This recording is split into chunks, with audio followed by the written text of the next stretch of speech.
All right, can everyone hear me? Awesome.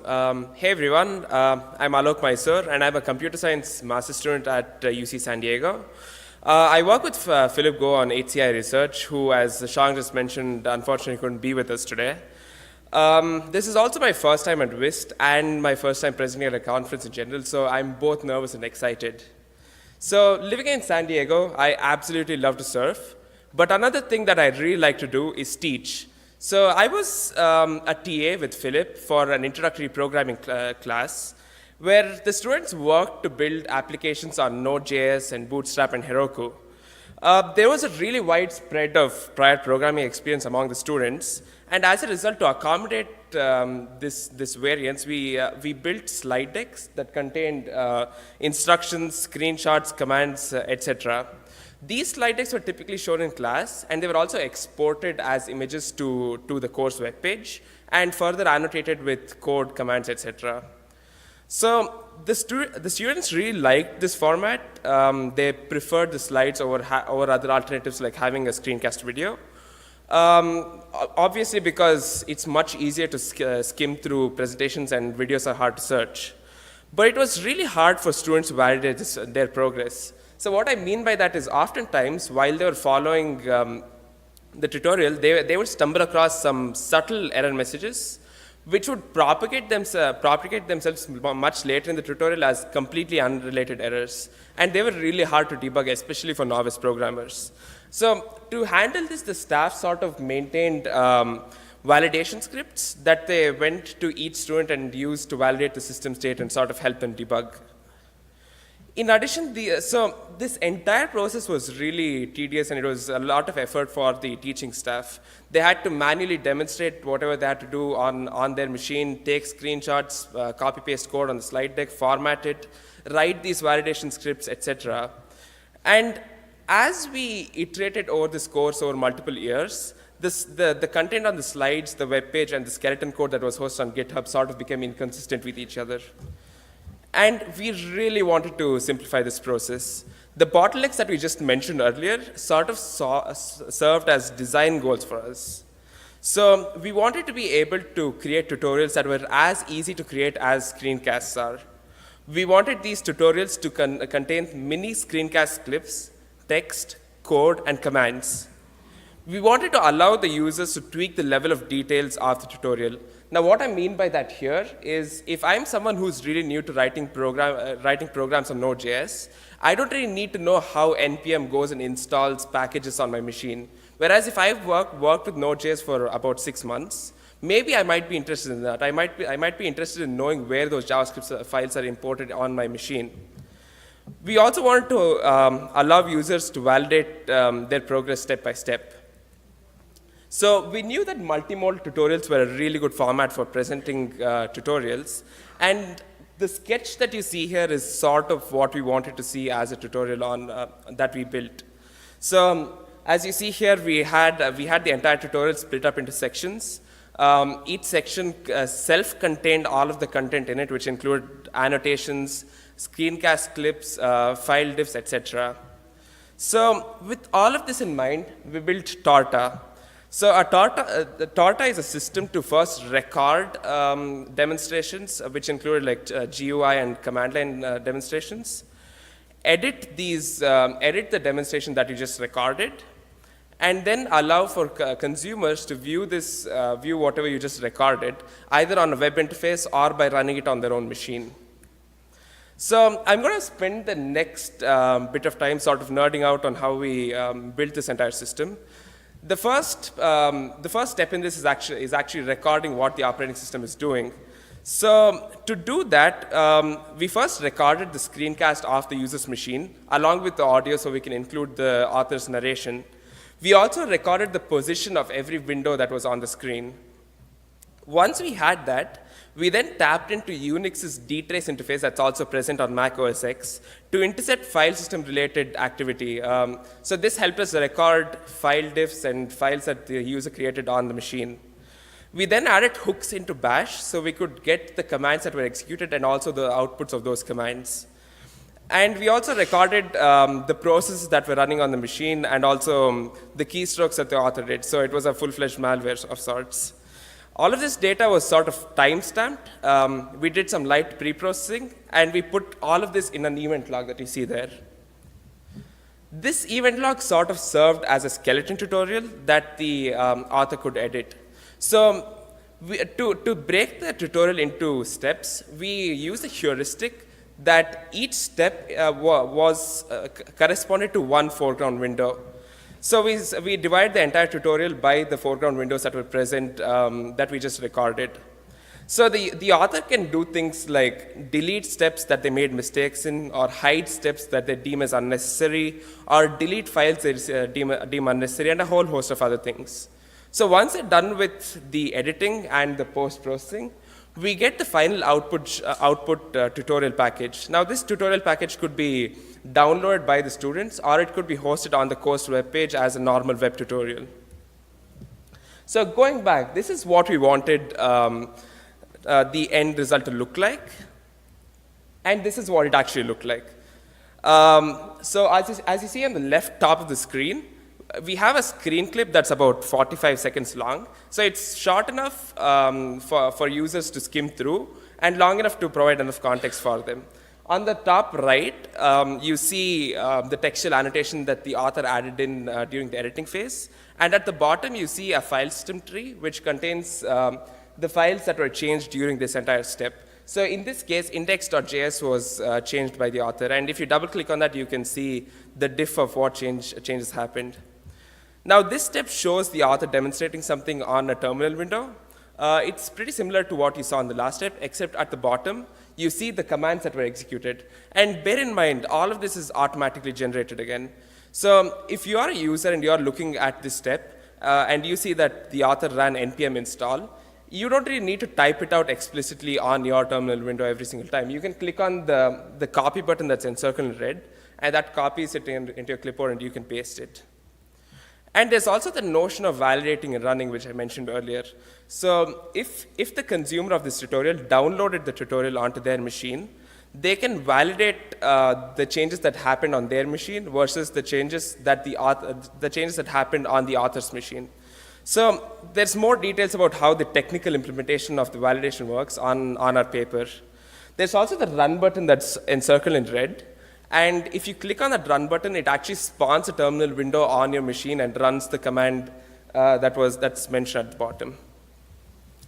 So with this system being built, we were really interested in knowing how well the system works. So we designed this two-phase user study.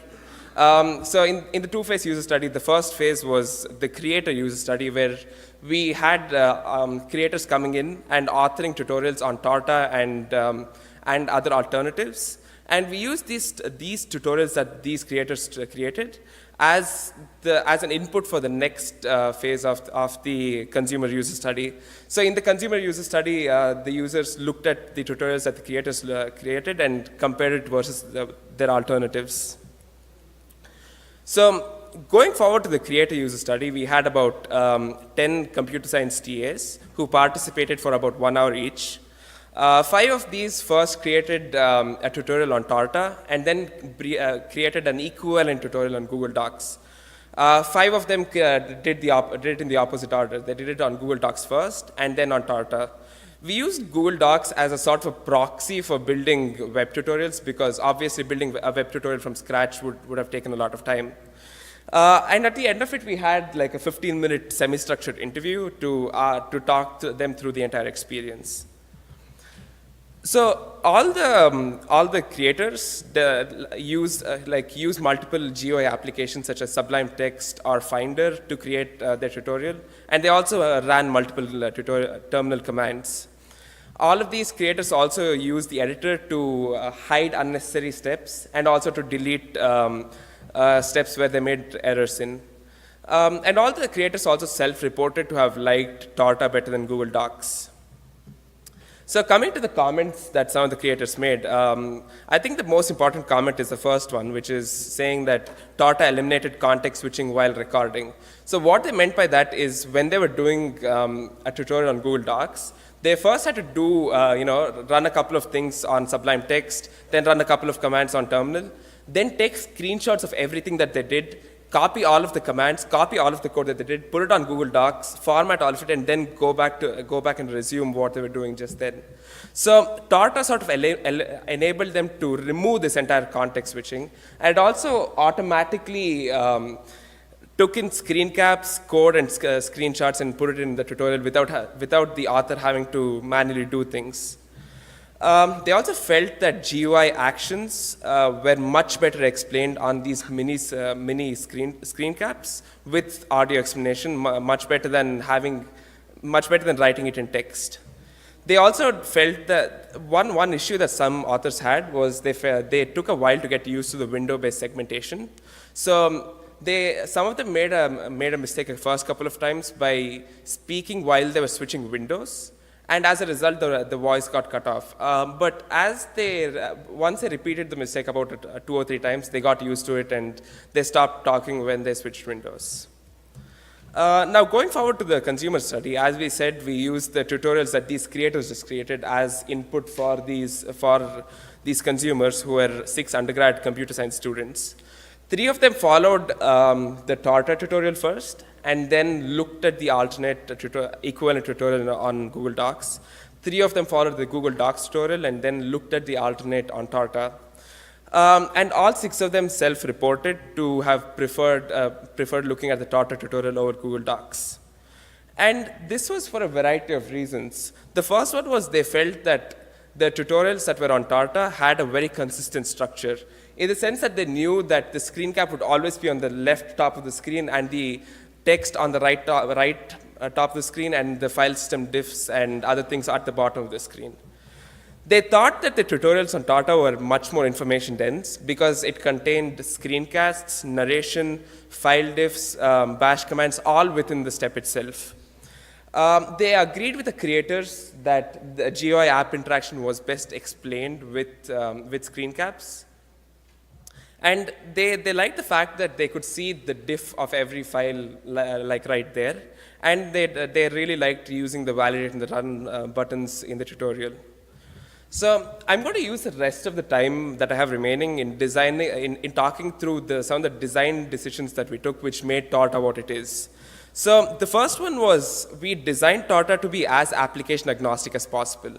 What I mean by that is, since we recorded everything from the perspective of an operating system and not of a particular application, the authors could bring in any sort of toolkit of their choice. They could use Sublime Text or Vim or Nano for editing their text. They can use the default terminal application or iTerm for writing commands. And all of this would work seamlessly without us having to instrument any of these applications explicitly. This sort of meant that we had to give up granularity for generality, but that was one of the design decisions that we took. The primary goal of Torta was to create and consume mixed media tutorials, and while it can rerun commands, it isn't exactly designed to be a script runner. The last bit is we were really well suited for applications that involved modifying text files and tutorials that had a lot of commands in them. So as a result, we were really good when you were modifying a lot of text files, and we were really good for tutorials that were involving programming, sysadmin, or data science tasks. We weren't as good, say, with Photoshop because we couldn't really do a diff of a binary file, you know what I mean?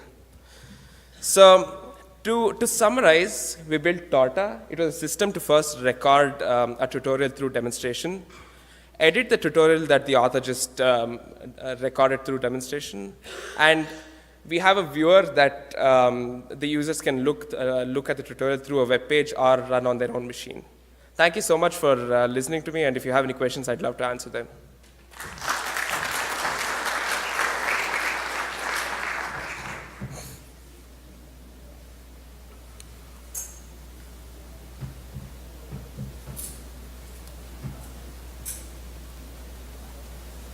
So I'd like to pick up on this observation that it might not work for Photoshop, right? Because you can't take a diff of a binary file in a way that people understand.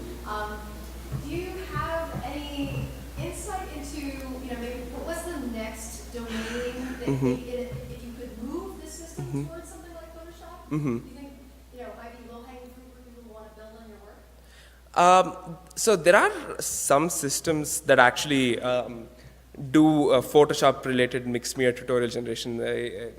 And what they do is they sort of instrument Photoshop itself, and they get like logs of what Photoshop did. But again, this would lose on the generality, and like you'd have to Right. I'm asking about how to make your technique more powerful to accommodate more types of files. If you want to highlight maybe some directions. Yeah, I think yeah, like I mentioned, the diff of files was pretty easy for us. But also, I think a good direction to take would be there are tools that will let you diff images itself or videos themselves. Maybe looking at that would be really interesting and a possible next step. Thank you. Hi, I'm Hyungju Shen from UIST. I actually have two questions. The first one is about the cost for the publisher who made this, this tutorial video. Actually, I think there could be some additional cost to make such a video. For example, if I execute single line, although I execute single line, if I wait for like 30 minutes or an hour, then I should wait for that time to actually record this kind of video, right? So my question is, have you considered like making a tutorial video via PowerPoint slide with audio, or what is the reason you just consider Google Docs as a competitor? And the second, can I go ahead? Yeah, go for it. And the second question is, I forgot, sorry. Okay. Well, I can answer the first one. You can think of the second one at that time. So I'm trying to understand your question correctly. So you were curious about why we use Google Docs and we didn't use something like PowerPoint, right? Right. So that's a great question, and we chose Google Docs because it was something that everyone knew, something that everyone had worked with, and but you can just as easily swap this out with PowerPoint for the user study. Yes. Okay. I'll ask you a second question later. Thank you. Yeah, sure. Hi, Jeremy Warner from UC Berkeley. Great project, I think it was really cool. One thing I was wondering about was why not just instrument kind of like even lower at the keystroke level and just see like, because then this could maybe extend to something like Photoshop where you have like shortcut commands, or if you're in like an editor and like, or like, oh, the person wants to know how to use this, why not also maybe like also grab that data and then be able to visualize that. So things that kind of aren't necessarily visible just because they're being typed, so they're kind of entered in as like some contextual knowledge that you might see somebody do if you're working next to them, but wouldn't necessarily appear just on the screen. It's definitely possible to do that, and like I mentioned, a lot of earlier work actually sort of instrumented specific applications. We were trying to generalize the entire thing and try to get it to work for any sort of application possible by looking at what the operating system is doing and not what a particular application is doing. Okay, I guess this was like keyboard level events, so this would also be, I think, part of the opera safety system, but looks like next. So we record the keyboard level events, we record what files are being changed on the machine, we record which process are running on the machine. We, I can actually just go back to that. We record what's the position of each window on the screen. Okay. We record terminal commands, and yeah, all of this. Okay, great, thank you. I didn't see how the keystrokes are visualized, but okay. Yeah. Thanks. James Egan from Telecom Paritech. Hi. Nice work, I really enjoyed this. Thank you. Could you talk about, do you have a sense of how much students would actually take advantage of the transcripts and the code to actually actively watch the videos as opposed to just tuning in and checking out? Can you just repeat the question so I understand it correctly? Sure. So you've got a great system that helps to create these instrumented videos, where you have the video, you have the text that goes along with it, and you have the code. Do you have a sense of how students actually use that? Did they just watch the video passively, or did they actually go back and forth between the code, the transcripts, and use that to try and transform the task into a more active learning experience? Got it. For the user study, we actually asked them to follow the tutorial, but that would be an interesting thing to look at to see if they actually used whatever they saw and sort of switched between windows. And yeah, that would be interesting to see. Thank you so much for the suggestion. Thank you. Thanks for listening to me again.